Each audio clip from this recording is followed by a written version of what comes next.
6 Minute English. From BBC Learning English.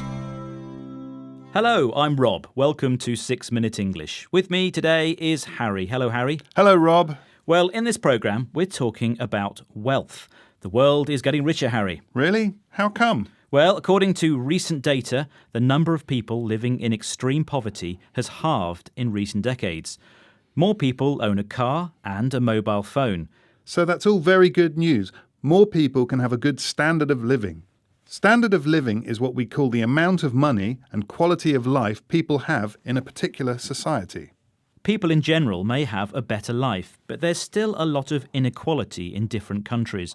Inequality. In other words, some people have a lot of money and opportunities and others just don't. So individual governments have to find a way of reducing this inequality to allow more people to have the opportunity to improve their lives. Yes, in this programme we're talking about the gap between rich and poor, and you'll learn some words which will help you discuss this topic or read about it in the news. And now our quiz, Harry. The legendary quiz. I'm ready. Good. Right, a recent report by Oxfam and Credit Suisse revealed how divided we all are when it comes to wealth. A lot of the wealth in the world is in the hands of very few people. That's what I'm going to ask you about today, Harry. How much of the global wealth is owned by the richest 1%? Is it A, 38%, B, 48%, or C, 58%? Well, it's only 1% of the population, so I would have to guess the lower one, 38%. Surely Okay. they can't own more than that. Well, we'll see if you've got the right answer at the end of the programme. Now let's talk about rich and poor. As we said, experts have concluded that more people are living better when you look at the world as a whole.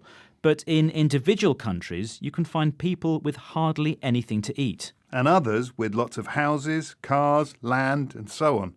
So, Rob, how can this situation be reversed? Well, David Breyer from Oxfam mentions a country which has achieved some success in trying to make the poor less poor. He's talking about Brazil.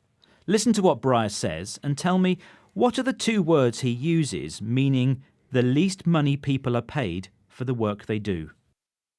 There are examples we can look to where countries are managing to reduce the gap between the super rich and the rest. Brazil has historically very high levels of economic inequality, and they've been taking just some really sensible measures around having more progressive tax, around investing in a higher minimum wage and investing in essential public services. You know, there's things that all governments can do that start to reverse this tide. So, David Breyer talks about a minimum wage. That's the least a worker receives in payment for the work they've done. He meant that if people are paid a higher minimum wage, they can eat better, seek a better education, and their children can have a better job in the future. They can be lifted out of poverty. And the economy can grow. More people with more money buy more things, and factories produce more.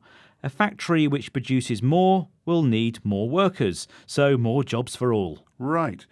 Another measure by the Brazilian government, which is mentioned by the representative from Oxfam, has to do with tax. Tax is the amount of money you pay to the government depending on your salary and the cost of things you buy. But we have to admit this, Rob, taxes are not popular. That's true. Many people don't like paying tax because they don't receive an immediate benefit from it.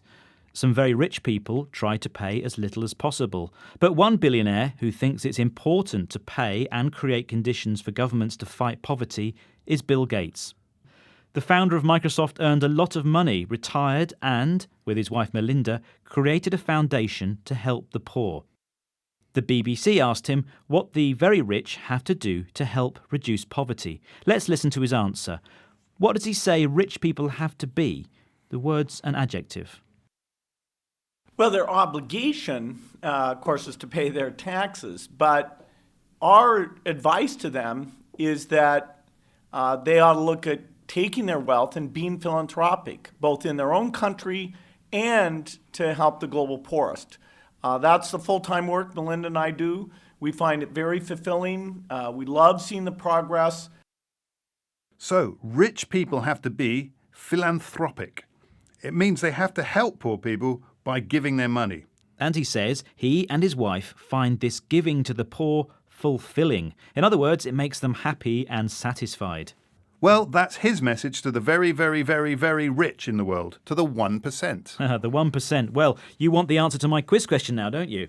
Yes, you asked me how much of the global wealth is owned by the richest 1% of the world's population. And the options I gave you were 38%, 48% or 58%. And I guessed 38% based on the fact that I couldn't imagine them owning more than that. I like your thinking, Harry, but I'm afraid the correct answer is actually B, 48%. The wealthiest 1% will soon own more than the rest of the world's population. That's according to a study by anti-poverty charity Oxfam. I think it's truly shocking that such a small number of people can own so much. You're right, it's an amazing statistic. OK, well, we're almost out of time, but let's remind ourselves of some of the words that we've said today. Harry. Standard of living, inequality, minimum wage, tax, philanthropic, fulfilling. Well, that's it for today. Do log on to bbclearningenglish.com to find more 6-Minute English programmes. Until next time, goodbye. Goodbye. 6 Minute English. From BBC Learning English.